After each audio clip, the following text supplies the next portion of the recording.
Eksistē vairākas hormonālās sviras, kuras paraujot tavu apetīti samazinās uz pusi un zaudēt svaru kļūst daudz vieglāk, un šajā video es tev izstāstīšu par divām no šīm svirām. Viens ir tāds pavisam vienkāršais, kas ir svara veste.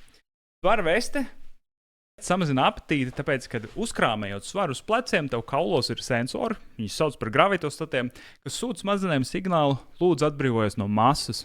Un tas, kā smadzenes to panāk, ir pirmkārt, tev tiek pacelt vielmaņa, tu tiešām dedzini vairāk kalorijas, bet numur 2, tev samazinās apetīti. Man ir klientes, kuras ir teikušas, man gribās ēst par vienu ēdienreizi mazāk tajās dienās, kad es nesāju šo vēsti. Otra stratēģija, kas ir tāda visaptvarošāka, lielāka, ir pati uzturu izvēle. Ir kritiski svarīgi izvēlēties pareizo uzturu svara zaudēšanai. Un man liekas, ka visefektīvākais uzturs, kas samazina apetīti, ir tieši zemes ogļhidrātu uzturs. Jo zemes ogļhidrātu uzturs stabilizē cukuru, stabilizē insulīnu, kas rada hormonālu signālu ķermenī, ka tagad vajadzētu tērēt uzkrātās rezerves. Un tad, kad tavs ķermenis var piekļūt klāt rezervēm, kad ir hormonāli atvērti vārti uz tauku rezervēm, apetīti samazinās uz pusi. Es ar saviem klientiem izmantoju zemu ogļhidrātu stratēģijas. Viņi man zvana un prasa, vai tas ir normāli, ka viņiem tik maz tagad gribās ēst. Uz ko es viņiem atbildu, vienkārši priecājies. Tas ir normāli, jo tagad tavs ķermenis tērē